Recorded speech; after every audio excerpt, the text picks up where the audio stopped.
Hey there, documentary lovers. Welcome to the podcast. I'm Melanee Dark, here with my co-host Jim Hudson, and this is Podumentary, a show where we deep dive, dig into, and unpack the details of a documentary in glorious detail. Hey everyone, welcome back to Podumentary, a podcast for documentary lovers. I'm Melanee Dark.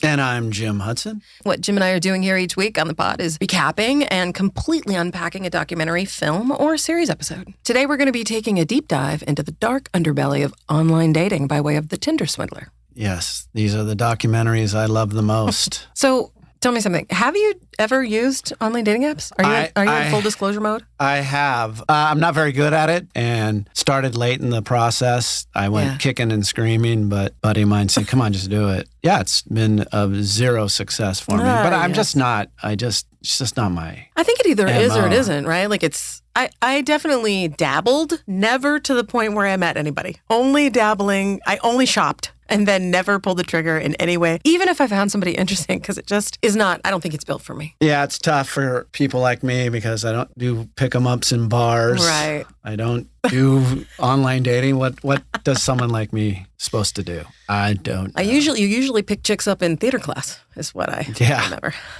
Way back in the day. Full disclosure, Jim and I dated back in college. A big part of why I am not drawn to this dating format is exactly what happened here, which is it's just too easy these days to create a false narrative and a persona. I just feel like it's there's too much at risk for something like this to happen. Yeah, I mean, Lotharios like this, they ruin it for us good guys, so. Amen. This Emmy-nominated documentary, directed by Felicity Morris, it was distributed by Netflix, and it's told through the experience of a small group of women who were the victims of a dating app-based scam artist. And it takes us along for the ride as they join together to hunt him down and try to see that he gets what he deserves. So let's jump in and see if he ever did. Yeah, this guy is the Bernie Madoff of dating. I mean, the efforts he went to, as we will share. Incredible. Yeah, if you haven't seen this one yet, let us take you along on this wild ride. It's insane. It's fantastic. You can find a bit of everything on Tinder, but one little swipe can change your life. I only miss you when it rains. When I first talked with Simon, immediately we had a bond. And when I listen to the radio, he was smart and funny and very impulsive. I shared my whole heart with him. And then he asked me if I wanted to travel with him on a private jet. I was like, shit. He took me to a 5-star hotel. He said, we had a special connection. It felt like stepping into a movie. And then in the middle of the night, he said there was something he wants to tell me. He said he has threats against him. He needs our cash. $20,000. $30,000. $140,000? His life depended on me. That's when police tell me the man I loved was never real. Everything's a lie. Who is this guy I've been sharing the same bed with? Then I get these threatening messages. Take my advice. Just watch out. We have no idea what he's capable of. It's just been fucking hell. I'm really freaking out. But we needed to get payback. We don't know how far this conspiracy actually goes. It's just the tip of the iceberg. We had one chance to swindle the Tinder Swindler. You double-crossed me? You're gonna pay for it.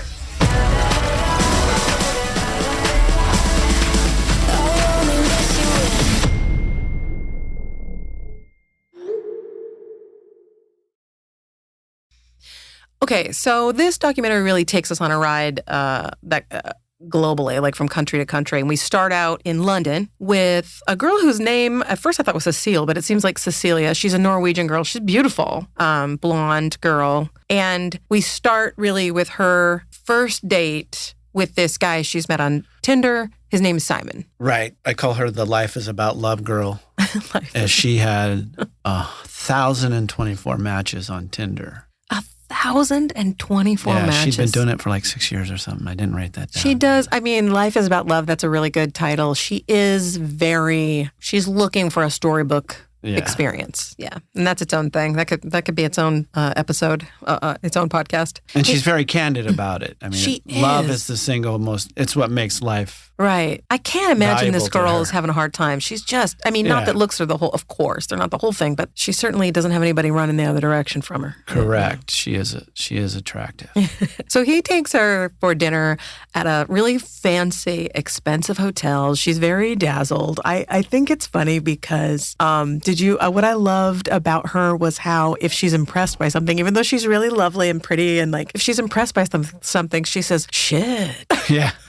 Well, all the non-American, non-English first language people in this documentary use foul words and the way they use them. Wow.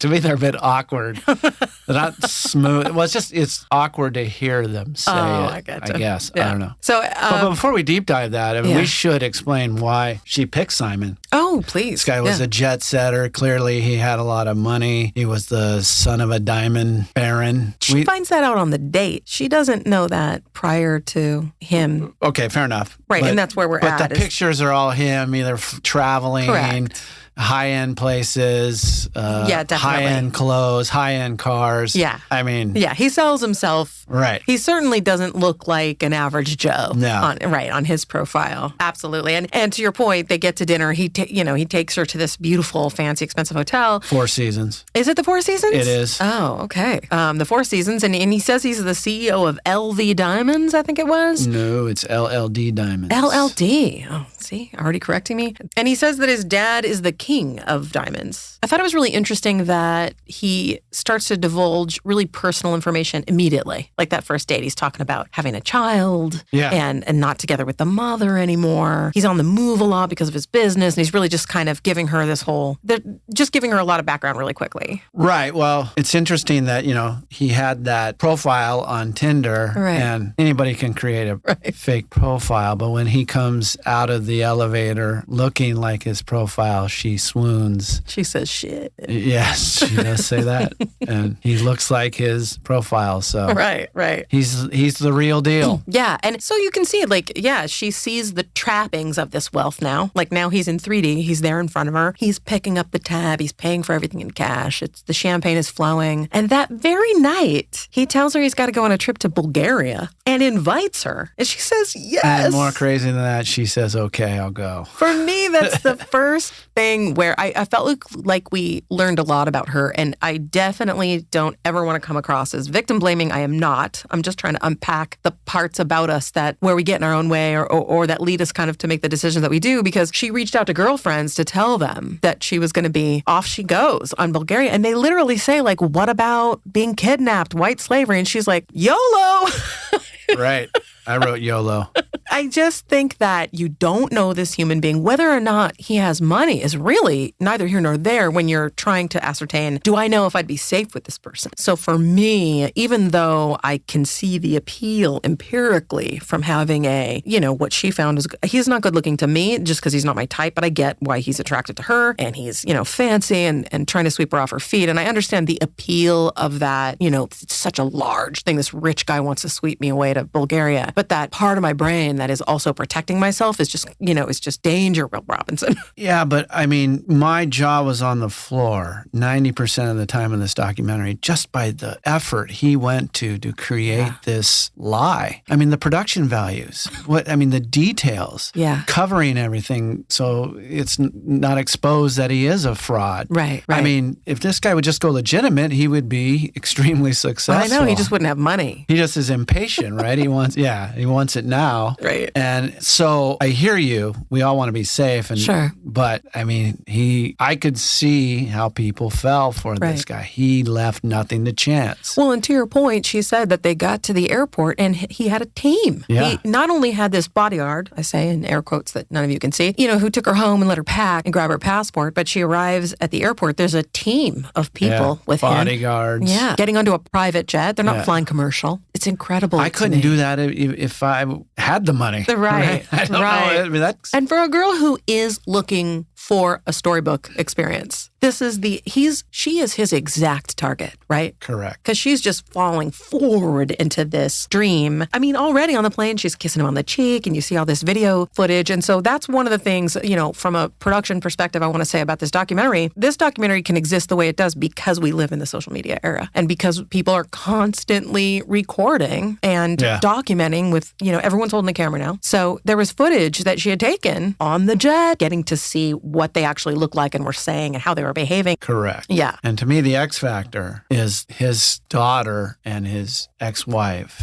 I don't know. Was it ex-wife? I don't think it's ex-wife. It's the mother of his daughter. Child. And they never explain why she's doing what she's doing. To me, her existence and the role she's playing really sets Cecilia up. Correct. Because, here's a woman. Sure. Talk to her. She says he's great. I think all of that really did give her a more comfort in moving forward. And, I guess this is sort of, sleeping together on the first date is so much more common now than it ever used to be. But she's very open about saying that she slept with him that first night, I guess in Bulgaria. She mentions the marks on his back. Now, do you think those wounds were self-inflicted? We'll get to it later that he had done some prison time. So who knows what that came from. It could come from that time. But so they are there together in Bulgaria and he starts getting a ton of calls, she notices. And so he says he's going to have to send her home because he's busy. And she's really sad about that and all bummed out because she's living this big dream. The next thing is he just starts love bombing her, which is actually really a trait of a narcissist, right? He's sending her texts, he's sending roses, he's leaving her these loving voicemails. And I love the fact that she keeps everything because we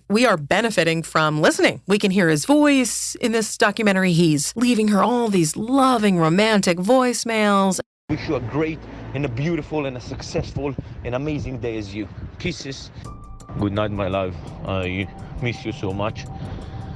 I can't wait to see you. And then he surprises her by showing up and coming to Oslo and asks her specifically to be his girlfriend. Such a busy guy as him to show up in Oslo means he really cares. Exactly. Right. This narrative that he is creating is really, the subtext is telling her how important she is. The next thing that happens is he texts that he's in danger. What do you think about that? Yeah, I mean, this is, the diamond enemies that are out there are very scary because, and no one really questions that, right? They say, my enemies are out to get me. Ooh, I don't have any enemies that are out to get me. Why does he? Because he's the son of a diamond guy? Yeah, and it doesn't sound like he ever qualified the danger. It was very vaguely referenced danger and enemies. Like he's Luke Skywalker and there's stormtroopers outside. I mean, why do you have enemies? I mean, they just assume diamonds because they're, expensive. There's enemies. And that he says he's under threat and that he's not safe in London and he's going to need to find a place to hide away. Are the diamonds on him?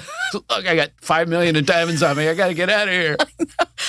I just thought that was so interesting. You're right. I had that same note. A really vague reference to threat. And it doesn't seem like she required more information. I think they go, whoa, diamonds high profile. Must be enemies. Everybody wants diamonds. Diamond thieves, watch movies. Yeah. And you know what? Panther. I will give her the benefit of the doubt in this way because they did mention that one of her friends Googled the Leviev family, which is the family he's supposed to be belonging to, and that there is coverage in terms of what the Google results showed about being involved in sort of this underworld, like almost mob-like area. So she could have sort of taken away from that information and thinking, he's, as a result of those connections, this danger might be real. Benefit of hindsight. The benefit of hindsight is what are you trying to say? Is that it's 2020. Yes. And as you can see, maybe she should have scrutinized that a little more because that's his out every time. Every time. Yeah. It's just a vague enemies. Right. Vague and you're enemies. Right. Asked a friend looked up. The diamond story appears to be true, even though it doesn't connect him. Yeah, there's spaces of plausible deniability here and there. And it seems like she's clinging to those things. And I'm not saying I would have done it differently in that situation. Same. I'm just saying, looking at it from above, it's like enemies. Look, let's figure out what these enemies are. Right. Because he uses them to get out of almost every situation to get more money, as we'll learn. learn. And that photoshopped picture is one of the worst Photoshop. Okay. So what Jim's talking about is there is an image a picture on his profile of himself with his father and what looks like maybe a sister or something standing out on this like outer terrace with maybe the Greek Isles or something behind them. And he has photoshopped himself in front of the other two. And it's so clearly photoshopped. It's terrible. It's terrible.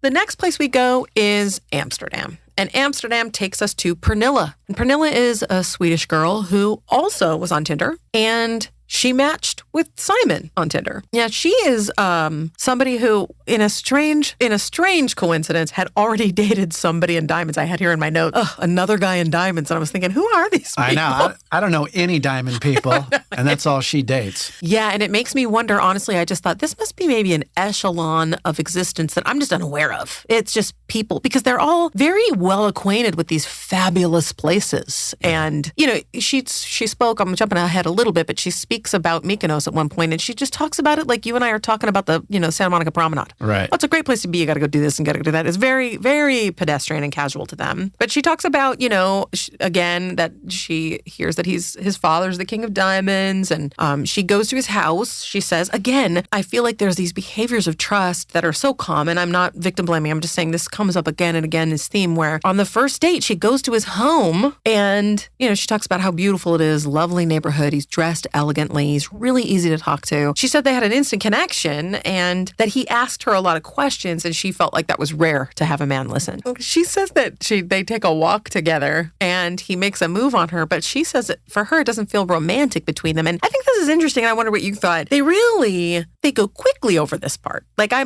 was thinking, did he also not feel like it was romantic? It's interesting how he was happy to sort of slip into the friend zone with her. Yeah. I thought that was surprising as well. And he continued. Right. So his scam works whether it's romantic or not. Yeah, and I wonder if his victims are chosen by virtue of he's maybe had some time to ascertain if these are people who are going to be able to take out loans. Yeah, right? Like, how's your credit? How does he figure that out?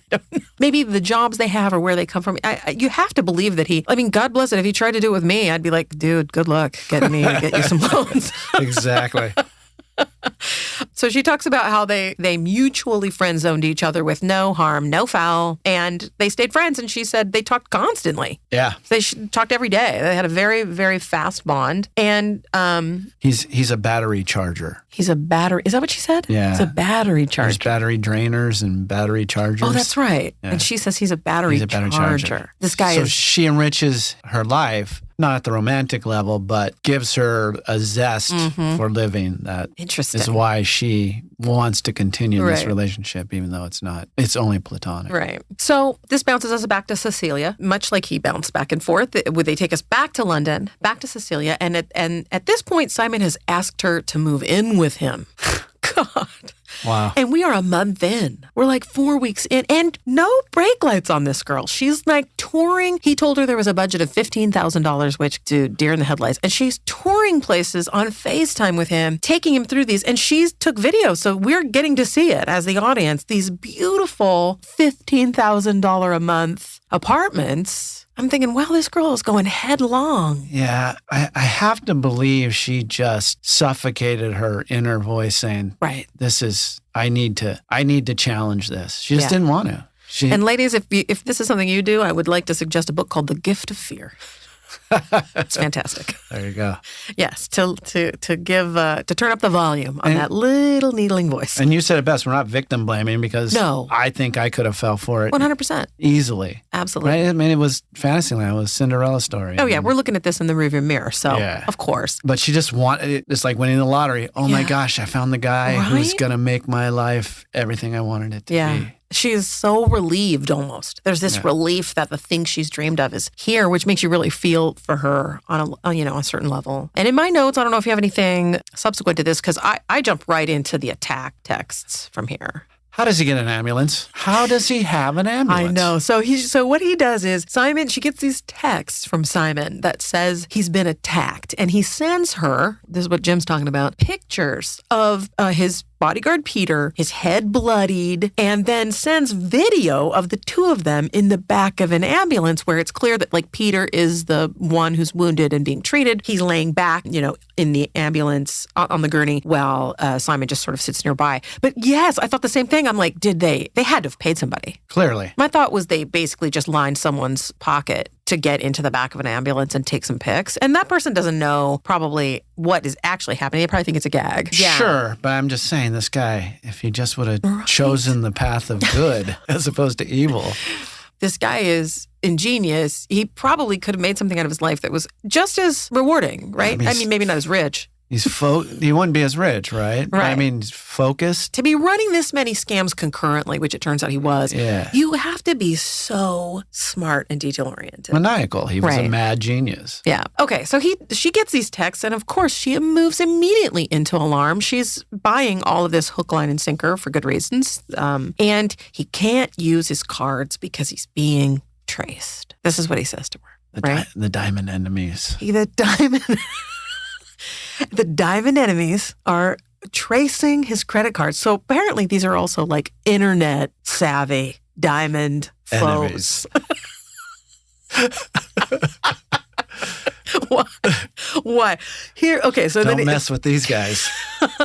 And then he asks her to get an American Express card in her name, and then he can use it for 2 weeks while he gets away. Right. But let's be clear, right? He can't use his cards because they'll trace his location. And so that's why he's asking her. Right. It's got to be in your name. So it's like you're in this location, not me. Right. But here's what I think is interesting. And this was, again, not a question any of these women ever asked themselves, which, again, it's such a hallmark of, I think he's targeting people who trend towards codependency, because codependency is a rescue mode. It's up to me to help this person. How can you believe in your heart of hearts that you just met a billionaire from a diamond conglomerate? You're brand new in his life, and you're the singular source of potential income he has. Like, any help.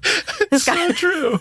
And that is, none of these women hit the pause button to go, hold on. Well, it's just, you don't have their boyfriend and girlfriend. Who do you go to? You go to your girlfriend. Cecilia says that. I think I'm so jaded. You go to your girlfriend. I think. You don't go to your billion-dollar father. You go to your girlfriend who's got a 9-to-5er.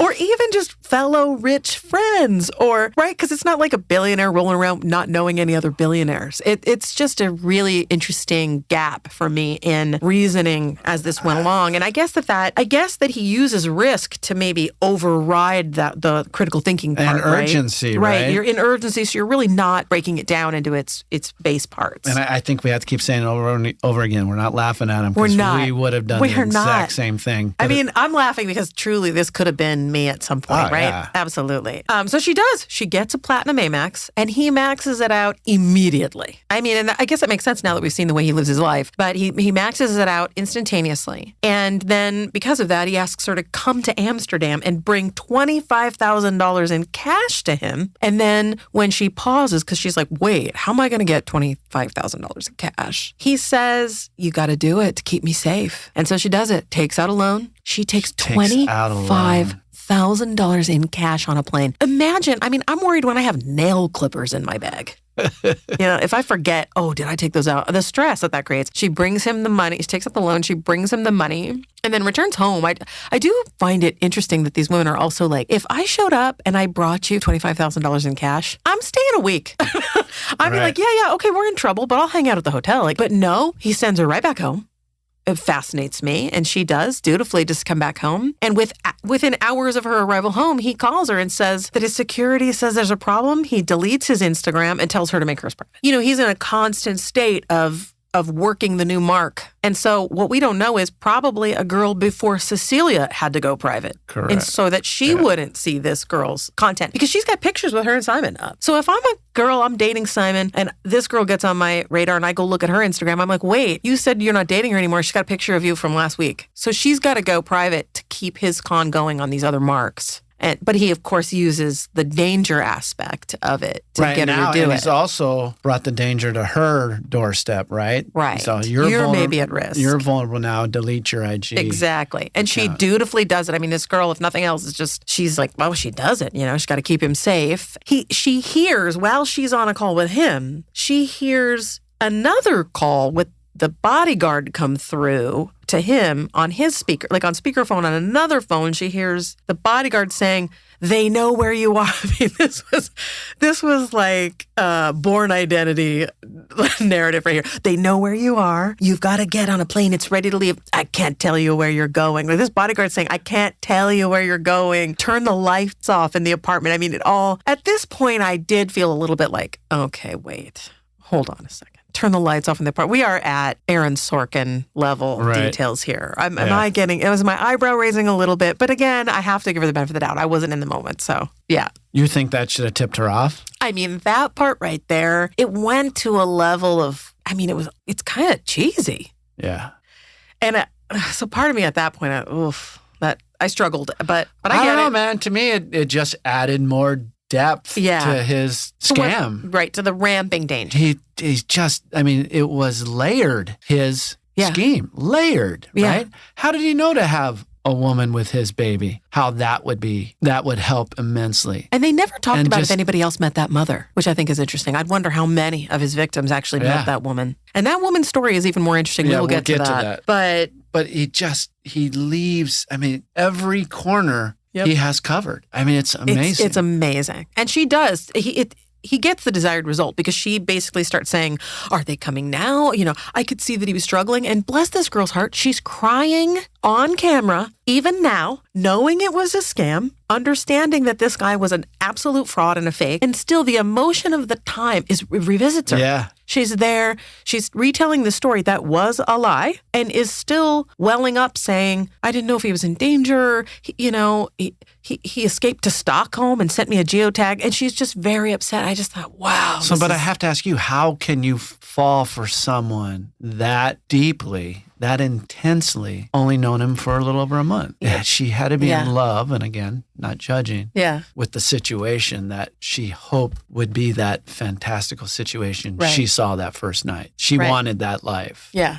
And that's what she fell in love with. Yeah. Oh, so now everybody take a deep breath. We go now to Amsterdam. Simon shows up in Amsterdam, calls her, Pernilla, says, "Hey, I'm here." What I love about her is she's like, "What are you doing tonight?" I mean, these people are all ready to go. Because they're buds, right? Yeah, she's like, "Let's go hang out." He invites her out to a party. There's, again, footage of this. I love it. This social media era, and honestly, probably their age, and like they're all out and about and just constantly recording their lives in this way. So we were really able to benefit. And so there's this footage of this just bumping club, right? Just dark and smoky and chicks everywhere. And she only stays briefly. She talks about how that's really not her scene. And so she was glad to see him, but she darted out of there after about 15 or 20 minutes. Yeah, and she said that Simon's paying for it all with cash. Yeah, that again, like... Cecilia's paying for it all with cash. Paying for it all with cash. Yeah, and she gets out. She says that party scene's not for her. She does wake up in the next morning. She'd like to connect with her friend. She texts him to say, "Hey, if the hangover's not too bad, let's meet for coffee." The guy's already in Spain. How? I mean, it's amazing. The guy is already,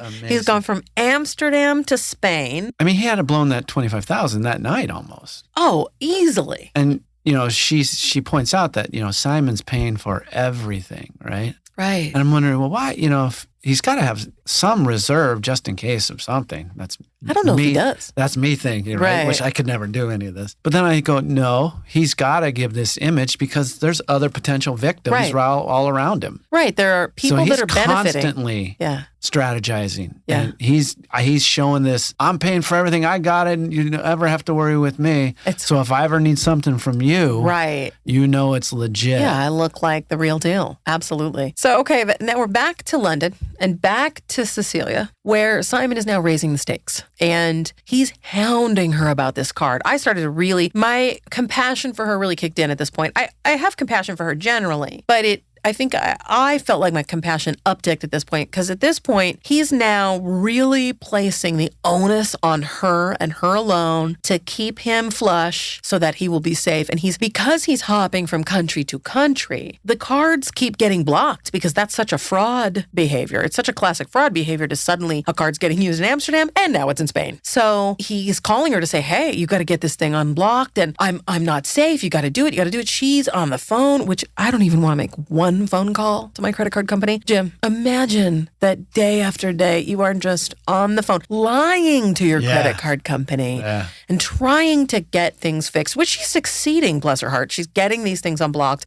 And then asks her to get a higher limit. Is this where he hires her, right? Yeah, claims to employer. And then gives her like a $10,000 a month. $10,000 a month. It's more than, it's $99,000. Oh, no, it's like it was like $90,000 a month. Yeah, it was an insane amount of money. Nuts. So you basically, because she says, they're not going to approve me. Yeah, right. I have right here $94K a month. Oh, okay. Well, yeah, see? I mean, listen, she basically says, look, they're not going to give me more credit. He says they will because I'm going to employ you with what is it, LVV Diamonds? What is it? LVV Diamonds. Through LVV Diamonds. So, and this is another thing they never really unpack. Right away, he turns around a corporate check. Like he can recreate. How does he do that? How does he do that? I don't know. Where do you get those? Office Depot? So quickly with her name on it and as an employee, and it works. And Amex bought it. It works. Amex ups the limit. They should have been a victim on this documentary. It's just wild. But, in order to, quote unquote, be employed or participate in this employment scam, she gives over her passport details. Which you never do. She gives over all her personal information at this point to pull off this scam. And again, now we're really at a slippery slope where there's a lot of things that I'll believe. There's a lot of credit I'll give her because you want love so badly that you're sort of You blind. want that lifestyle. You want that lifestyle. But the minute somebody's saying, hey, I'll just scam my way to this thing, I mean, for me, that is red flag city. He's of course playing it up like a high security crisis. So we are still giving her the benefit of the doubt that she is wrapped up in the idea of saving his life. I mean, she does think he's going to die or is at risk of dying. And then he shows her a wire transfer receipt that he sent her the funds. So it's interesting because he does do these behaviors where he lets the gas off a little, right? He off gasses their fear and their stress about the money by faking these payments in order to keep them decompress a little and maybe still on the line for getting access to money and loans. Yep. Just genius. Evil genius. And it was a $250,000 wire transfer. That's right. He was going to send. Yeah, that's a good point. He doesn't just pay them back. He pays them back and then some by a lot. It's actually... They think they're getting enriched. Yeah, exactly. Right. Absolutely. My first job way back in the day was at a gas station. I mean, I was green as they come. All I knew how to do was clean the windshield. Right. This was back when you had full service. All right. And this guy showed up and he goes, hey man, I need $200. I got to get my car's broken down. I got to go get it towed. I need $200. And me and this other green kid were running it, right? It was like the end of the day. And he goes, look, I got this watch. I'll let you hold it as collateral. And also when I come back, you'll get $400 each or something like that. Yeah. So we had collateral and we had a future profit. Right. So we gave him $200. Out of the till. Out of the till. Oh, no. And he never came back. Oh, Jim. And the watch was worthless. No. I got to that job like at 6 a.m. and didn't open until 8 and just sat there until the boss came in. Did you get fired? I did not. I didn't get a paycheck until it was paid back. But well, yeah. Oh gosh, that's painful. He knew that I had beaten myself We've all up been there. pretty much. Yeah. I feel like we've all been there. I think that the circumstances of this story are just so fabulous. Right? It's just such a fabulous story that I think we all are sort of slack-jawed. But yes, I think we can all relate to falling for something like that.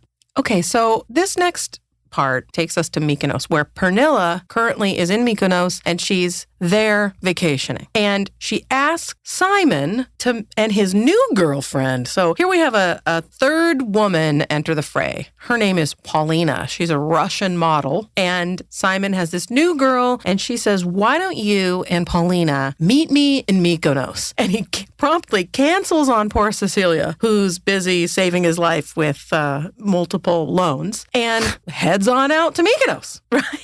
And the montage of her scrambling to get more money and them just living it up in Mykonos and other parts of Greece, spending money just hand over fist. $5,000 a night. Yeah, and then getting in him, and then a voice message from him, I really need more money, I really need more money, and she's scrambling. I mean, it's to me the pinnacle of this torturous nightmare that's taking place, and how he is just using You're right. Cecilia. Mykonos is really, this trip to Mykonos really is where you see how the scam he's running is using these other women's money to fuel the lifestyle with the next woman or other women. Right. And some of those women are marks, some of them are not. It didn't ever sound like this Paulina person ended up getting money stolen from her. She just was lucky enough to be a girl who got brought along for the ride. She's super young. She's very, very young. I mean, they're all young. Yeah. Late 20s, early 30s. She appears to be even younger. Very early 20s, maybe Correct. even younger than that. And honestly, the degree to which, so, I think you and I, or maybe just the average person, when you start to think about an expensive vacation and really going all out, it's at this level that is completely different than what this guy was doing. She said that he put them up in a suite that was $5,000 a night. That's just the hotel room. Right. Which I just thought, I want to see inside that $5,000 a night room. I want to know what that looks like. Yeah. Number one, it was beautiful. It was so stunning. I just loved, this is the part, circling back to what I said. She's talking about Mykonos and like partying in Mykonos and vacationing there like the way that we would talk about any other vacation. She's like, oh, and you've got to bring all your bikinis. And it's just this other world. So opulent and so excessive. And he would call Cecilia, oh, I need more money. We're 90% there. Yeah. Oh, we're 97% there. More money, more money. And then they would cut to them partying on a boat, a yacht. At a billionaire club. Her looking at, bank statements. It's just. Yeah, she's tearing her hair out. She's so worried. She also misses him. This is her boyfriend in her mind. Yep. Her boyfriend's at risk. She's working to save him. And all the while, she's really not able to see him or spend time with him. So she's suffering. She's yearning to spend time with him. She's scared that he's going to be hurt. And then, to your point, they're bouncing over then. He's at the Billionaires Club renting a Rolls-Royce Phantom to take them around. This guy isn't just Ubering places, or every single choice he makes is just thousands of dollars out the door. Yeah, it's incredible. There's one scene where the audio is him talking to Cecilia, or it's a voice message saying, talking about security threats, but the image is they're sitting at this table and the server's cracking oysters fresh out of the pail with wine. They're living their best living lives. it up, and It's all incredible. all on her and whoever else's dime. And they're freaking out because they think he's in trouble. Yeah, and one of the voicemails that he leaves her is, he says, this is how I know you're the one. Because you're bailing me out. You're bailing me out. And then talks about right now you can't see. Dancing. Right now you can't see. I wish we had video in here. You couldn't see, but Jim just went on a raise the roof, that dance over there. You're right. To me, it's the best part of the movie. It really is. It peaks right there. Anyway, so she takes out $250,000 total while he parties it up, and she's just living in terror. It's just incredible. So at the $250,000 mark, her borrowing power is maxed out. So we've now reached the end of what is Cecilia's usefulness from a financial perspective, for the most part. And the reason that we know this is that, she's stressing out about this money. She's got all these creditors. They're bothering her. He has not yet come through. And she's talking to him about it, right? She's saying, she's stressed. And he says, come to Amsterdam and get a check to be paid back. And so she's happy, right? She's going to get to see him, and she's going to get the money because she's got these creditors and she can't pay them. She arrives, and he, of course, in usual fashion, writes her a check for way over what she's owed, which of course brings her, it's interesting. It's twice as much as $500K. Twice as much. And so then it's not just relief, but he buys this gratitude, because now she's thinking she's enriched. And so she's grateful. She's been through this emotional ringer. But then immediately she says, he's absolutely cold and distant. He's totally different, his vibe. He's completely different with her. She can tell something's absolutely changed in him. And to me, I thought, what's changed is you're tapped out. Yeah. This is who you're getting to see more of the real dude, because you're about to be of no use to him. And that's exactly it. The deal. It's really sad. The fact that he owes her $250,000 and he's the distant one. And you can see how it is 100% scam. There's no personal aspect at all for him. And this is the true, tale of a sociopath. But she's there. She's beautiful. He could care It's amazing. He's just dragged her through a tumultuous set of weeks. She's scared, stressed. Now she's got debt. She's worried he would die. She finally sees him and he's just like, We share the planet with monsters like this, and there's millions of them out there. It's crazy. I know. It's just scary. I could never do that. I could never do that. It's wild. Cecilia, who is stressed out, and now she's got this cold boyfriend, she turns tail and heads back to London. She's got to get this check in the bank. But then it's not processing. And this poor thing, I mean, I was hurting for her at this moment. She's keeping her eye like we all do, right? She's looking at the bank account and it's not hitting. And she finally, because she's so stressed, she calls them and they're like, and this was vague, this part. They basically say, yeah, we're not processing this check. And you don't really get an explanation at that point. You do not. So she calls Simon. He basically says, and this is the quote, I wrote it down, fuck it, I gave you the money. Not my problem. He doesn't. He's done with her. He's just sort of like, sorry about your luck. Like she says he's mean, he's cold. Basically, the axe dropped. She's, of course, desperate. And in her desperation, she does something that ends up being really smart. I don't know that she knew it was going to be smart, but she reaches out to American Express and tells them everything. Which is scary, right? Because she's part of the fraud. Right. She lied. Right. Yeah, she really throws herself on the mercy of this credit card company. And to their credit, they say, where do you live? We're going to send out a team to you. I mean, they immediately respond to her. It's $250,000. It's a lot of money. They know who he is. Like, they basically say, do you have a picture of this guy? She tells them everything. She lays out the whole deal, what he instructed her to do, the risks, yada, yada, yada. They see the picture. They say, yeah, this is him. They know who he is, which, of course, her heart just drops. And she finds out he's a scammer, that this is a thing that he's done and has done and perpetuated multiple times, that he's a fake. It's really interesting because, again, Jim, she's so emotional during this part. And I don't know, that could be heartbreak for herself. I mean, honestly, to a degree, you can recall what it feels like to be let down by somebody, and then that can make you emotional. She's really emotional. She says, it was so hard on me. I still loved him. Yeah. I still was in love with the idea of this guy. She was stuck with this like leftover love in her, while at the same time contending with, oh my gosh, not only is this not real, but I'm buried under a mountain of debt. I mean, how often are they together? They're not together that often, right? No, truly. And then whatever audio exchange was him manic asking for money. I know. And she was still I think they only spent time together, like maybe 2-3 times tops. Yeah. And I think one of those he was cold. So she calls her mom. Mom says, come home to Norway. Come on back to Norway. So she does. She moves back to Norway and she finally accepts at this point what's happened to her and the reality of who he is and more importantly, who he isn't. And she blocks him on her phone. And this is why I said earlier that he's cold because he's done with her, but he's not altogether done with her because he does notice he's blocked on her phone. And when he notices that he's blocked on her phone, he calls her mom's house because, of course, he's met the mother and been in contact, has this information. She forgets, right? She says, I'd forgotten. He has he knows my mom's name. He knows where they live. He calls the mom's house and starts threatening her. Yeah. And he says, take my advice, watch out, because every action gets a reaction. Yeah, whatever that means. If he was fully done with her and like no more money as a resource, he wouldn't have cared if he was blocked. He probably just went on to the next one, right? Yeah. Like, see ya. So I have to believe to some degree, and also it's a control thing probably. Yeah, I think it's more of a control thing, right? How dare you block me out? Right. Yeah, because of course the narcissist is just like, I'll let you know when you're garbage, right? And not needed, not the other way around. So he escalates immediately. It's not even like, he doesn't even try to cajole. He doesn't do any other phase except immediately to threats of violence, right? Veiled threats of violence. She's scared. And so she calls the police in Norway and they didn't much care. I suppose, on paper, if you're really not into the nitty gritty of it, her story is just, this girl got defrauded by some boyfriend. But she's drowning in debt and talks about having thoughts of suicide. As a response, commits herself to a psychiatric ward out of desperation. But she was there for some period of time, and it just sort of really helps illustrate the place that this took her. I wonder if she had to file for bankruptcy.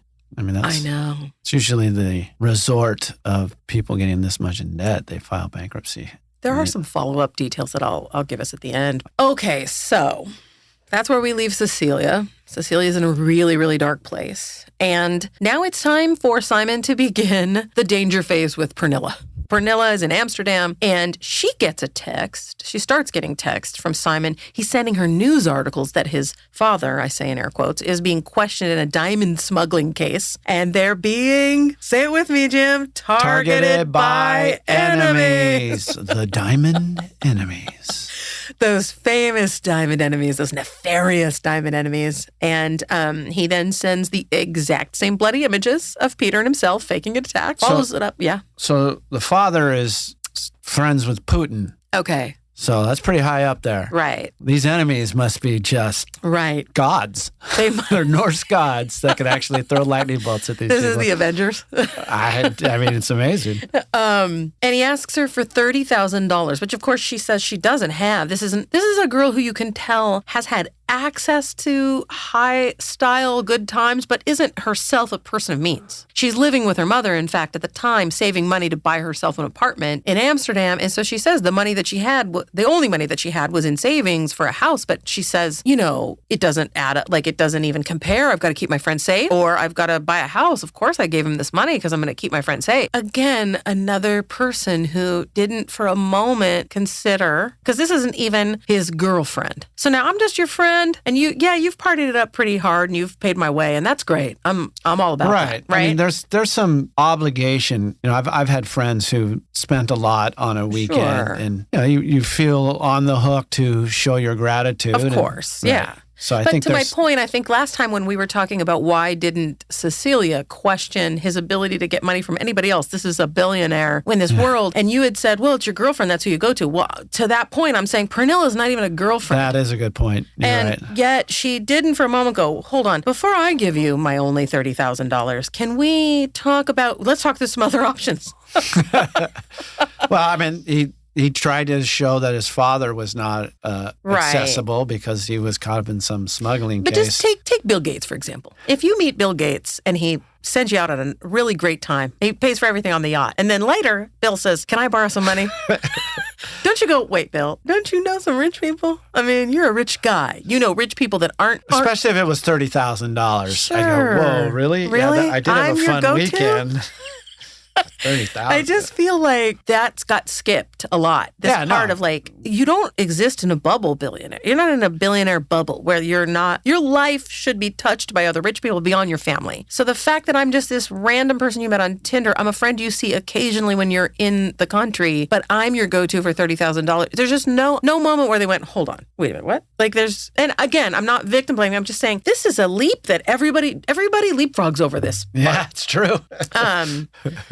So she does it, though. She sends it. Bless her. Amazing. She sends it. Well, and there's some security there, right? She saw what access he has to wealth to have such an extravagant summer. Yeah. 30,000, it's going to hurt me, but he's good for it. Right. He's good for it. Maybe she's even thinking, maybe I'll get 40 back. Say it's like the issue that I had at the gas station, right? So... they take us, sadly, back to Cecilia, where she is just searching for a way to understand who Simon was, why he did this. In search of that information, she goes back to Amex, that team, and just ask them for more info. You must have more information on him. And they actually send him what they think is his real name. She finds an article about him defrauding 3 Finnish women in the exact same way. And in this same way with these women, told fabulous lies about being in the weapons industry, that he was a Mossad agent. This guy is theatrical. He's really got some stories. But the article also calls him a millionaire. So I found that interesting. Yeah, that there's a part of it of his story that was bought into even by apparently the media at that point. I guess. And he did 3 years in prison. So he had done, for these same kinds of crimes, he did a 3-year stint in prison in Finland, came out and doubled down. And that's what pisses Cecilia off, right? She goes, wait a minute. This guy clearly is a fraudulent huckster. Right. He's in prison scheming his next victims for when he gets out, and you guys don't do anything, and he comes out. Don't do anything about him. Yeah. And then when you see he's doing it again, the authorities won't do anything. And she takes matters into her own hands. So I just really respect her for that. And then she doesn't even start small. She goes to VG, which is the biggest newspaper, like journalistic outfit in Norway. And they take her story on. I'm with you. I give her tons of credit because a lot of people would just fold. Yep. Go into declare bankruptcy. Huge depression. Right. Let him ruin them. off we go now on this new trajectory. It's Cecilia and VG, the investigative journalists, and the investigation and verification begins. So she hands over, again, I give her huge credit for this. She hands over all of her WhatsApp messages. And if you've texted, an intimate partner at all, you know that you are laying yourself bare. It's like handing a diary to someone. Correct. She hands it all over in service of, you guys are going to know everything and be able to help me track this guy down. They basically say 400 pages of texts, pics, videos, audio messages. And she even references how she took pictures of herself in bed. She looks all coquettish in bed in the sheets. They're only together a month and a half, right? 400 pages. It's very classic love bombing, that kind of contact with somebody. And they're able to then use all of this information that she handed over, all these texts with their timestamps and the order of these things happening. They use it to develop a kind of timeline, right, and a path. And then they determine that his, from a bird's eye view of him, they kind of determine that his first dates are this emotional con where he will demonstrate opulence and wealth and get them, to your point that you had said, to get them to really see and experience the wealth as a real thing. And then he flips to platform danger. And that's when he asks for money, because he asked for money a month in. He was already asking at that point, and she trusted him because, again, they've seen the wealth. They find out about the mother of his child, right? Right. And she turns out to be one of the Finnish women he had conned, and one of those women that had seen to it that he did prison time in Finland. And whatever her motivations are, she did betray her own kind. Yeah, I mean, it's the frustrating part of this documentary for me. I mean, because to me, that's the linchpin. That gives him the most credit, even more so than have the appearance of a ton of money. Sure. You have a woman here who is vouching for him. It's a good point. He didn't need her in all circumstances, but in Cecile's circumstance, it really was the thing that for sure made her feel trust in him. And so she and the VG team, the VG team basically decides they need to set about to prove that Shimon and Simon are the same person. So off they go to Israel. And, God bless journalism. VG heads off to Israel. They go to Tel Aviv. And this is in the hunt to confirm that Shimon is Simon. And they go looking at an address that they have, that they've found, and they find his family's home. And what do you think about this? I thought this was really interesting. They go into this place. It's a really kind of shabby looking place. It's very cramped. And they're there. They go up to the door, and their interpreter is there. And or translator rather. It was the Israeli reporter. Oh, was that? Was he a reporter? Okay. So he's there. He reads. There's a notice on the door, some sort of mail, and it's a bill collection. Yeah, we're looking for you. Get in line. That bill collectors are looking for him, or debt collectors in Israel. So it was that was a funny, really on the nose moment. And that woman goes in and out, apparently, because she was coming back. Right. So that notice was there. New, right. She's coming back in. So that means he's getting them all the time. So while they're there, up comes a woman who they don't know if she's passing by. Is she coming to this door? She comes up. She's real hunched over, and she's sort of like, well, who are you? What's your deal? And she basically says, look, we don't know where this guy is. We don't talk to him. He's not. Who was that? Was that his mom? I'm guessing it's his mom. They did say, oh, are you his mom? And, she didn't say no, but she didn't say yes. She's just kind of trying to blow them off. They tell her, look, he's done this again. He's at it again. And this poor Norwegian girl for $250K. And she's just like, well, we don't talk to him anymore. What else is she going to say? Right. Oh, all right, I'll pay for that. Let me get my checkbook. Right. And she's probably so worn out. Imagine. Oh, yeah. VG then goes to the local police to confirm that the two people are the same. And they find out that indeed Shimon is Simon, and he's a career criminal. As a teenager, he started with stolen checks and then went on to forge checks and then forged a passport and fled the country. But they find out he's wanted in Israel. Israel would love to get their hands on him too. And so they've done what they've come there to do, and they have confirmed, indeed, same guy. So we go back with Pernilla, where the scam with Pernilla continues. So if you guys remember, he had asked for $30,000. She gave it to him. Instead of getting an apartment. Right. Instead of buying herself an apartment where she's living with her mother in order to do that. And he borrows another $10,000 from her. And a week later, texts her a screenshot screenshot, and we've all seen this before now, texts her a screenshot of a bank transfer that was, again, way more than he owes her. Cha-ching. Cha-ching. The guy's got a template. For sure. And the text start out so stressed. Oh, Simon, like, I'm really stressed out. I need to pay this. I don't know what I'm going to do. He says, oh, hold on. Sends her the picture of the wire transfer. And then she goes into gratitude. You're amazing because it's so much more. It's not just a little more. It's a lot more. And it never arrives. I mean, we all know that, right? I'm not spoiling it. What? It never arrived. He asks her to fly back to Amsterdam. So he can give her a watch. So that he can give her the watch. It's worth $100,000, he says. And so she takes this, which again, I'd be like, wait, I need money. Now I have a job to do? I got to pawn your watch to get money? Like, you pawn it and give me the money, but no. But I don't know how to sell a watch, do you? No. Especially getting it you can take it to a pawn shop or a watch shop, but they're not going to give you what it's worth. They're gonna, so you don't really know what you're going to get. It's worth $100K if you bought it new. Yeah. So it's all just very janky. So Pernilla books a flight, and as far as we know, she's headed to Amsterdam. Meanwhile, back in Norway, VG, the journalist group, they are busy doing a paperwork recon, right? They're pouring through Cecilia's transaction list, like her credit card list, and really starting to piece together a timeline, finding out where he was and when. And in these receipts, they start to find names on plane tickets, which is a real boon to that investigation, right? And they find Pernilla specifically, because she's been flown somewhere, and they contact her and tell her the deal on Simon and that they're investigating him. Could you imagine getting that phone call? Could you imagine? But it really speaks to the degree to which she was bought into the con, because the very first thing she did was tell him. Yeah.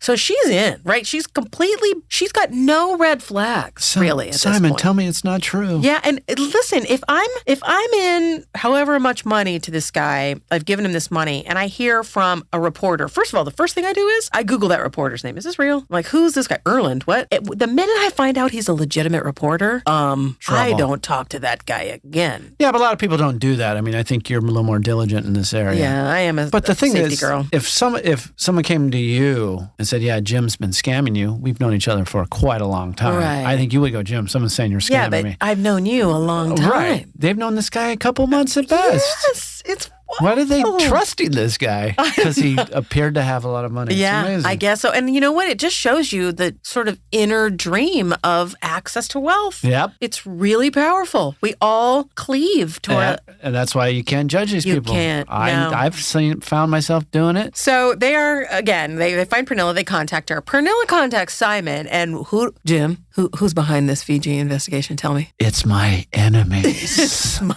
The Diamond Enemies. We got to write a series on these Diamond Enemies because they are terrifying. And it's at this point her smarts kick in. Thank God. This is finally where her intelligence, she goes, nah. Maybe I should look into these enemies. So now that Pernilla is starting to understand and see the forest for the trees, that maybe Simon is a scam, she gets back in touch with the journalists at VG, and they fly to interview her. They fly her, actually, to interview with them, and she tells them everything. And they determine, essentially, as we talked about before, he's perpetuating a Ponzi scheme on these women, using their money to live lavishly, and then using that money to also woo the next victim. Wait, didn't somebody have a light bulb over their head about, was it Cecilia who goes, wait a minute, I know, or was it Pernilla who goes, yeah, he took money from me, but the way he's spending it, there's more than just one of us out there. Right. It was Pernilla. When the light bulb came on for Pernilla and she realized that his lifestyle was being funded by other women, she looked at what Cecilia had given him and said, there's got to be other women because what we spent was way beyond $250,000. But she tells them, they say, well, do you have any idea where he is? And she says, well, actually, I'm supposed to be meeting him in Munich tomorrow. And what I love about this VG team is they hustle. Yeah. They get a whole team on planes out to Munich by the next day. Well, I think that's kind of the sub-message of this documentary is, the officials. I mean, he's hiding in plain sight, and the officials don't do anything. Yeah. And these reporters jump on him like bloodhounds, and they expose him. And what I love about the reporters is that they're trying to debunk what officials are saying, which is, we can't find him. Right. He's not findable. And VG's basically saying, yeah, he's findable. Here he is. We found him. So there goes that excuse, right? Let's do something about him. Let's pin him to the wall. So they basically, Pernilla goes to Munich. They go along covertly. They plan to record him and confront him. There's a piece of it where they want to confront him. And so they track Pernilla as she goes to meet Simon. And Pernilla is fraught, right? She now knows this guy's fake. She doesn't understand to what degree how will he behave? You know, she doesn't know what level of risk she's taking on. VG has photographers tailing along so that they can provide proof to the police that he can be indeed found and tracked. And so she meets up with him. They're stationed across the street, and we see footage of her meeting Simon and another man, which turns out to be, I guess, his business partner. Although I thought, do we know that does he have business partners? The guy's a scammer. But it's this other guy. It's Avishai is his name. Oh. And they do call him a business partner. They may have been a picture of him on a plane somewhere, but this is the first time they announce he has a business partner. I'd love to fall down a Google rabbit hole on him. What's the deal with that guy? Is he legit and also scammed? Who knows?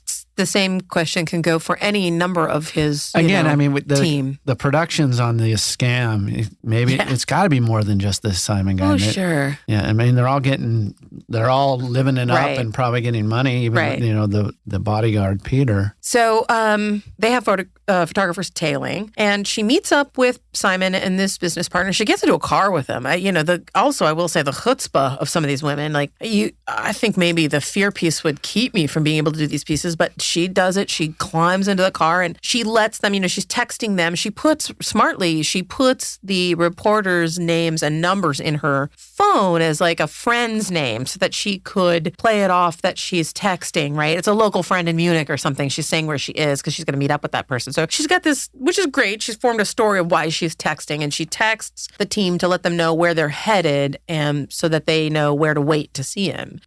What she did by putting, their numbers under her friends' names, I will be using that in the future. I think that's brilliant. Okay. We need to unpack that. I had an ex-boyfriend who did that, and I'm going to tell this story really quick because it's fun. So I had this ex-boyfriend, I won't say his name, and he was a serial cheater. He would cheat all the time. Who knows why I didn't leave. Instead, what I did was when he was asleep, I went through his phone. I found this girl buried under somebody else's name. How'd you know? Because she lived in Las Vegas. We lived in California. I knew he had met this girl from Las Vegas. He had told me, that's over. And so we were back together. So I went through his phone and just looked under every number just to check, is this really this person's number? Is this really this? And sure enough, under one of our friends' numbers, who I know this friend, it's a 702 area code. So I'm like, you idiot. You couldn't even, if it had been some random name, I might not have known. It was like Rick in Vegas. I wouldn't have known. So here's what I did. Trouble. I changed the number. I changed her number in there. Because I know he memorized nothing. He didn't even change the digit? Correct. I changed what the phone number is in there, knowing he didn't have it memorized. And also knowing that it would start to drive him crazy. Because he goes to call this chick and then Mike's Auto. He just got so much joy out of the idea that each time he would call, he's like, wait, what happened? And then he wouldn't be able to ask me because he's cheating. So he can't come to me to say, hey, did you change his number? Listen, I did it like 4 times. He kept getting the number. I wrote the right number down so I'd know. I kept rechecking. Anyway, let me skip to the end. I did this so many times and I was just getting I knew she was far away, so I knew that it wasn't like he was actively cheating. She was far. His brother finally came to me. Weeks this has been going on. And he says, Melanee, I have to ask you a question. I said, yeah. He goes, are you going into my brother's phone and changing a phone number in there? And I just grinned. And he goes, you are my hero. My brother is going crazy. So, ladies and gentlemen, that is how you deal with it. A couple crazy people in that story. Yeah, okay. I admit it. I'm dedicated, as you know. I think someday you'll tell a story about me climbing through a window. I will not. The people want it, Jim. They want the stories of our crazy dating years. Okay, so she's in the car. She's giving the heads up to the journalists. They know where to go and capture this footage. Now we're headed over here. And while they're out on the street, and I did think this was like they let their slip show here. They're out on the street. It's Pernilla, Simon, and this business partner. He looks up and sees the guy with the camera. Man, talk about failing at a stakeout. Yeah. Yeah. And they immediately start speaking to each other in Hebrew. They recognize that there's a camera trained on them. They boogie into the car. They rush her into the car and take off. Now they're peeling through the streets of Munich, hurriedly speaking Hebrew to each other. She doesn't really know what's going on. She has no idea. Do they know? It's like, I'm in on this? Am I at risk? Am I in danger right in this moment? She just doesn't know. which is crazy, right? Well, she ends up playing along. She says, Simon, are these your enemies? Are these brilliant. your enemies? Brilliant. She are did they that on after me purpose. now? Yeah, she intentionally did it because she didn't want to blow her cover. Smart girl. Like, and he's like, no, they're not after you. They're only after me. She's like, well, let me out. Yeah. I mean, the girl played it so well because that wasn't in the playbook. So she really had to improvise at that moment. And she really did it beautifully. And she basically pretended to believe that it was the enemy. Are these the enemies? I want to put that in the quotes. diamond enemies. When we open a merch store, we are going to have diamond enemies somewhere on a hat. You got to believe it.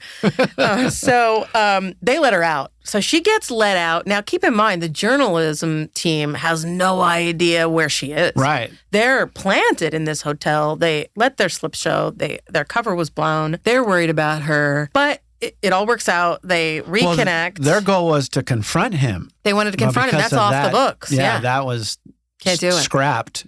Yeah. And they were just now worried for her safety. And they were only really able to come away with one part of what they were looking for, which is the proof that he could be tracked. And at the end, Jim, what do you think? What do you think happened with that watch? How do you feel about that watch? You have some experience with this, right? If memory serves me, from about an hour ago? Authentic Cartier on my wrist that you probably could get $10 for?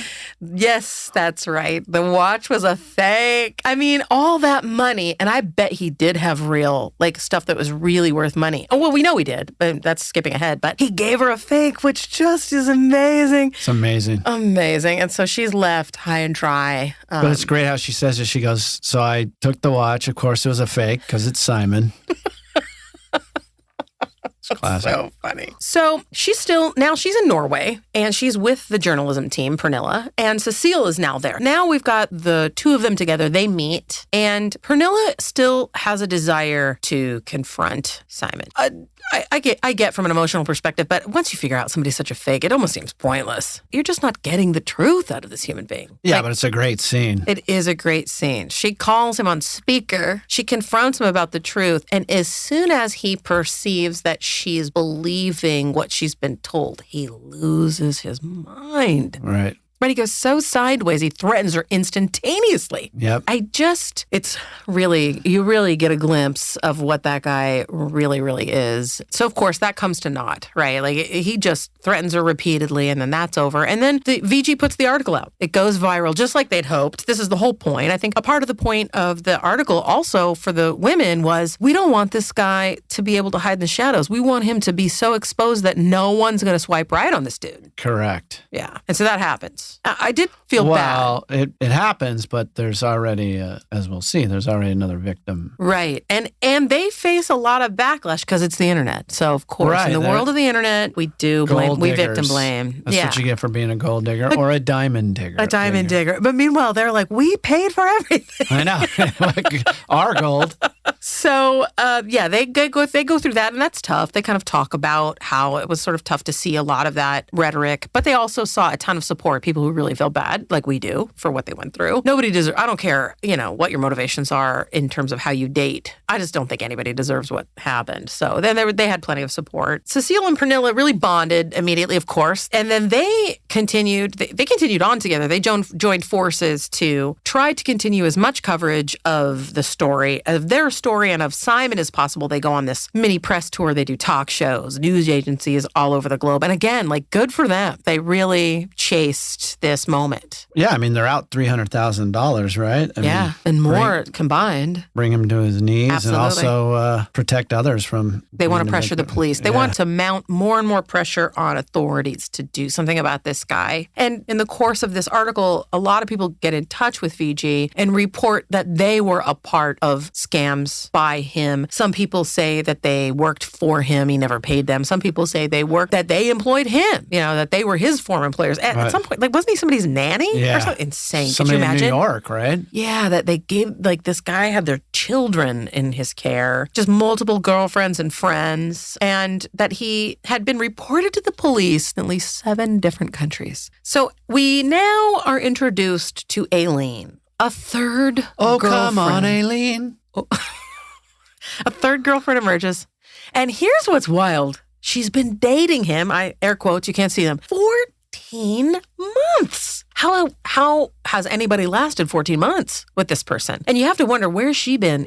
Was she in Spain? Like, she's obviously been there for the whole time. We just don't know where she fit in all this timeline, which is pretty wild. Another beautiful woman. He really likes beautiful women. And she is sitting in an airport in Prague on the internet and sees an article with her boyfriend's picture on the front. That's classic. And that says the Tinder Swindler, because that's the name of the article. And that's where they met. Yes, and she met him on Tinder. So she sees it right as she's about to board. She sends it to Simon saying, "What's this?" Then downloads it to her phone and gets in her seat and puts herself on airplane mode. And now she's got this flight. She also lives in Amsterdam, from Prague to Amsterdam, where she's now reading this entire journalistic essay on this guy, getting all this background. I'm going to say this unequivocally. Aileen is my favorite. Oh, really? Of all the women, I love her so much because the minute that she knew he was a scammer, she was like, screw this guy. I mean, 14 months. She was with him longer than anybody, but her personality is such that she laughs through the whole thing. She's just like, oh, I'm out to get and she really does get him, and we'll get to that. She sees the article, she pours through it on the plane, and then sees all these similarities in these women and herself, because the article, let me just make sure that I put a point on this. The article has clickable elements, so it has videos, etc., that were given to VG by Cecilia and by Pernilla, and so she's able to not just read these details, but to see the screenshots and the videos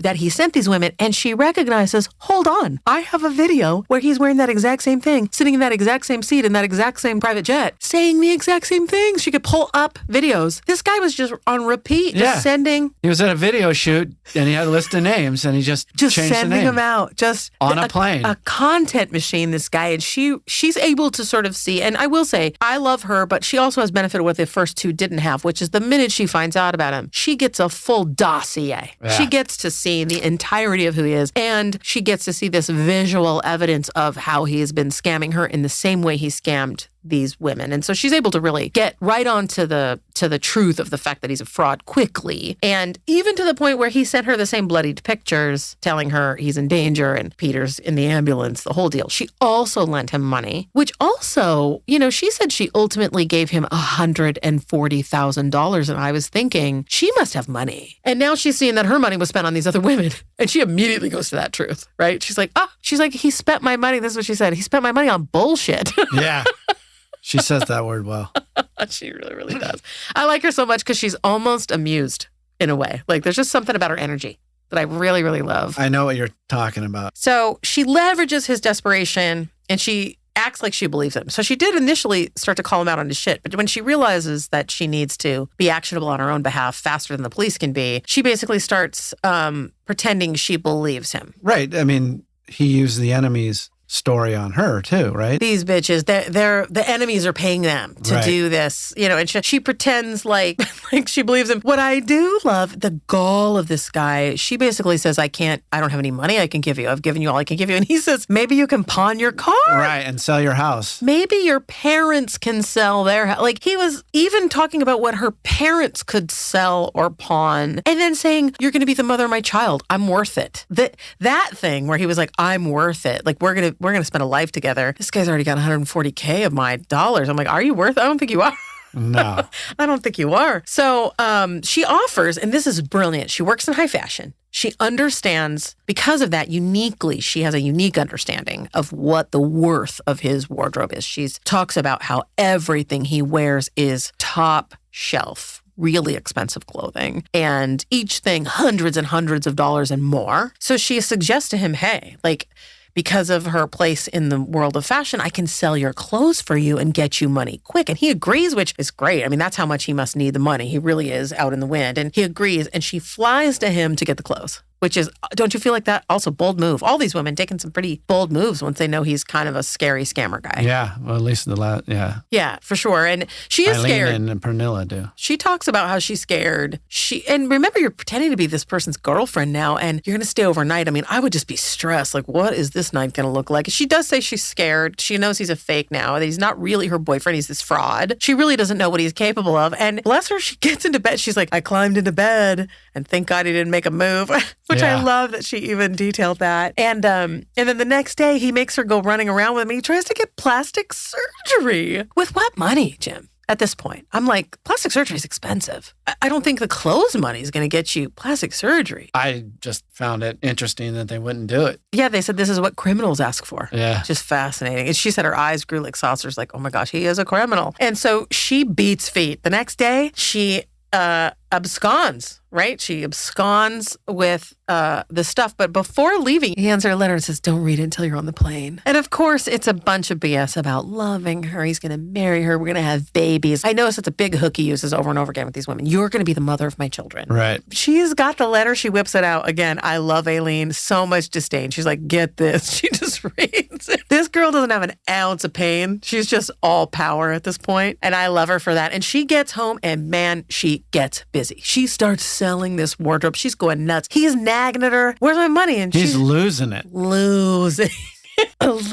it. He's nagging her. What have you sold? Where's my money? Didn't you love this part too? Because she's just ignoring him. Right. She's now doing what he would do. Yeah. She's completely ignoring his calls and lies. And she does lie. When she responds to him, she lies and says, oh, I haven't been able to sell anything. And she is making money hand over fist. Not anything close, she says, to what she lost, but enough that she's feeling good about this operation she's launched, which I really, really love. And I feel like, I don't know if you saw it this way, I just really feel like this is the real Simon emerging. Oh, for sure. Yeah. Just a nagging in the, where is my money? And, and so then things turn ragey. He starts to race swearing at her. He's pretty much figured out he's been scammed. And to your point earlier, Jim, where you said, power is the thing, control's the thing. It really is. You stop playing games with me now, he says. It seems like you're fucking with me. Don't send me lies. You will lose everything. Don't be my enemy. You will lose. Give me the money today. I mean, he is losing his mind. It's classic. Classic. And she's ignoring it. And she's laughing. It's so funny to watch. To see the shoe on the other foot is really satisfying. because you see her putting his clothes up on eBay and they're selling and he's like, where's my money? Where's my money? And the documentary is doing a beautiful job running the noise of when you make a sale. So while she's talking and you hear him, where's my money? You hear cha-ching, cha-ching.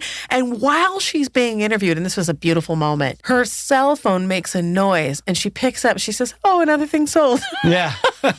She makes a sale, which is incredible. This is such a moment of justice. It was so great. Her moment of revenge was really, really sweet, even though I definitely have so much respect for what Cecilia and Pernilla put into motion. They really enabled her ability to even do this operation. I really loved this moment of revenge of hers and seeing her realize it, And eventually, he really vacillates. He's the one person I've seen her cajole. He goes back and forth between vehement threats and you will be hurt. Don't lie to me. I could teach you how to lie. What about that? That line was crazy. Right. I could teach you how to lie. Into, I love you so much. I please believe in me. I'm worth it. Just send me a little money and I'll fix it. This vacillation back and forth, he was desperate. Yeah. He essentially gets to a point where it's like he gives up all the blowhard behavior. Right. Well, he starts sending pictures of his present situation and living in $12 hostels and eating bus tub food. And he asks her, can you buy me a lotto ticket? That's nuts. That to me is the final. It's like, wow, this guy's But here's the best part. And really, this is an examination on what's wrong with this guy. Can you buy me a lotto ticket and let me choose the numbers? The control to the end. Does he say that? I don't remember. He does. That. And let me choose the numbers. Which I just thought, here he is at the bottom. And even in this low, he's like, could you do me this favor, but let me control the numbers I pick? It's a real, that guy is still hanging on. Well, he's just delusional. How does he think she's going to go, oh, okay, I'll buy you a lotto ticket? I mean, she's stringing him along, which I think is kind of beautiful too. So, I think she's ignoring him at this point. He doesn't have anything. She's answering him. She says, you're a drama queen. She's answering these things he's saying. He says, I'm going to be homeless. She says, you're being a drama queen. He says, no, I'm the homeless king. That's a text exchange. That's his response to, she says, you're being a drama queen. How does he, all right, so then explain to me, how does he, in his last ditch effort for a favor, ask for a lotto ticket? What makes him think? I don't even know. She's going to go, all right, I'll buy that. I just think the degree to which, and I've noticed this, if you give an inch to somebody who's interested in taking a mile, they'll constantly be looking for an opportunity to take the mile, even if all they're getting is an inch. And she was still giving him an inch. She was still responding to him. She wasn't giving him anything, but she was still giving him contact. And I think that gives him hope that he can turn that contact into gifts. Do this for me. Help me. Because he's still asking for help all the way, even though she hasn't given him a penny of what she sold. She's clearly taken his stuff off and left with it. And she's not giving him anything. I think where I walked away from that was his biggest frustration. He could not get to her. He could not use his manipulative powers to get her to change course. Yes, you're right. You share an text exchange, but I left with the feeling that most of the time she was radio silent, which will drive anybody with control issues absolutely mad. But she was talking to him up to the point until he got taken in because he said, can you help me? I need a plane ticket to fix this mess. Because he said, I needed a plane ticket. She said, what for? So she's talking to him. But I don't think at the frequency. Most of the time she's just selling stuff. And Sure. But she's keeping him on the line. I think she's keeping him. For what purpose? Just to make him dangle? She wants him caught. I think she wants to know where he's at. I think she's trying to keep a beat on him while not really giving him anything. And he is clearly still talking to her because he says, I need a plane ticket to fix the mess. And she even refers to a conversation they had where he said he wanted to go to Greece. And that's how she knows what to tell the police. Because the next thing that happens is she responds to him about this plane ticket thing. She's talking, and then it doesn't get, there's no read receipt. And she realizes his phone's always on. This guy's phone is always on. And if it is not, then that means he's in the air. Yeah. He's in the air. And brilliantly, she goes and looks from where he is there a flight right now to Greece? Finds it, bless her, and then contacts the authorities and says he is on this flight right now. And Interpol intercepts him, which is so. And here's what I wanted to know. He gets arrested and he's still able to send a text. I'm arrested. And she's just glee. She's just grinning ear to ear. And she says, don't you get one phone call or one text when you get arrested? You might. And honestly, he might have still had his phone before they took it away. I'm arrested. He might have done it before, but... Or maybe he saw Interpol coming down the gangway of the plane because they usually don't let you get off. They come get you. And she then says, and I quote, "It's one of the best moments of my life, like getting that text that he was arrested." And then the three of them together, that Cecilia, Pernilla, and Aileen, and they're just so happy they nailed him and so happy that they prevailed. I have a few, this brings us to the end. I mean, that is really sort of where we wrap up the documentary, and there's some prologue points. Simon was sentenced to 15 months. I mean, I think you're underplaying it. I think you're underplaying it. I think what the prologue shares, I was crushed. Sure, it's not good news. No. He gets 15 months. They suspect he stole up to $10 million all told, and he was never charged for what he did to Cecilia and Pernilla, which is wild too. They explained it a little bit in the documentary that he had some legal cover because they took out those credit cards, they let him use it. He can call it a loan he hasn't paid back, and it's not the same as stealing. Right. And obviously leveraged it. He was released after 5 months, this guy. A guy who's already been to prison, done 3 years, come out and doubled down on those behaviors. So you already know he's certainly not going to be fixed after 5 months. So he's out. Now he has a website offering free business advice, which is, again, crazy. He's back with his same cohorts, his same fake bodyguard, Peter, that they were also never charged. His baby mama denies any wrongdoing. She basically, there's really no information on her. She just says, I didn't do anything wrong, and then that's that. He lives in Israel, which I also think is interesting because he's wanted in Israel. So that must, who knows what happened there. And then on social media, just posting all these purchases and how? He's back at it. Back at it. He's either stealing or in this sick world we live in, to be honest. He's profiting. Probably profiting off of what this is because he's got a platform and brands will leverage that. There's not a lot of brake lights in that world. And those women are stuck paying off those debts. Yeah, they're Cecilia. still paying it. So I have a little tidbit that wasn't in the documentary from that, and that is that the family who he claimed to have belonged to are now suing him. They are suing him, and they have teamed up with Cecilia and Pernilla. Oh, good. And they designed a piece of jewelry, a piece of diamond jewelry, and a portion of the proceeds go to help them pay back their debts, which is a real solid. Shouldn't Podumentary invest in one of those? Should we? Should we sell those diamond bracelets? We might have to have I'm telling you, there's a need for the merch store. First thing is a T-shirt that says Richie, close off. And then the second, you could. No one knows what that is. You'll know about that later. And then, what was the next one I said today we were going to do? Diamond enemies. Diamond enemies. Yeah. So little by little, we're putting together a store. But yeah, I did know. I thought it was a real cool move of that family who really didn't know anything to those women whatsoever. They weren't connected to do anything with them to help them recoup some of their. I understand they're very rich. These people are very rich. They could pay off these debts. I mean, if they were really magnanimous. Well, maybe but I don't like to look a gift horse in the mouth. They're doing a nice thing. All I'm telling you is I watched this with a female friend. Yes. when she saw the prologue, she was devastated. Right. Yes, it's bad. Because justice doesn't happen and didn't happen. To the point where I don't know if she really liked the documentary. Oh, really? She blamed the content. Oh, gosh, really? Right? Which happens a lot, right? I guess. I mean, the story is still a wild ride. Love it. It's a really wild ride. I eat these up. I know. You and I both love like a wild and weird tale. But someone who's not into documentaries, who got caught up in the story and was waiting for the golden moment for revenge and justification and the bad guys going down and the good guys prevailing. Right. Doesn't happen in documentaries because it's reality. Because life is disappointing. There's still a lot of news coverage of him. If you Google him, you'll see that there are, Deadline and different outlets that are like cited in Tel Aviv. So, have you gone on any of his social? I haven't. Instagram, Facebook? No. And you know what we can do as a promise for later is if this unfolds and there's anything that comes from this, from the lawsuit or anything like that, we will do an update. Yeah, and in a future episode in the housekeeping part. So that, my friends, is the Tinder Swindler. Yeah, I enjoyed it.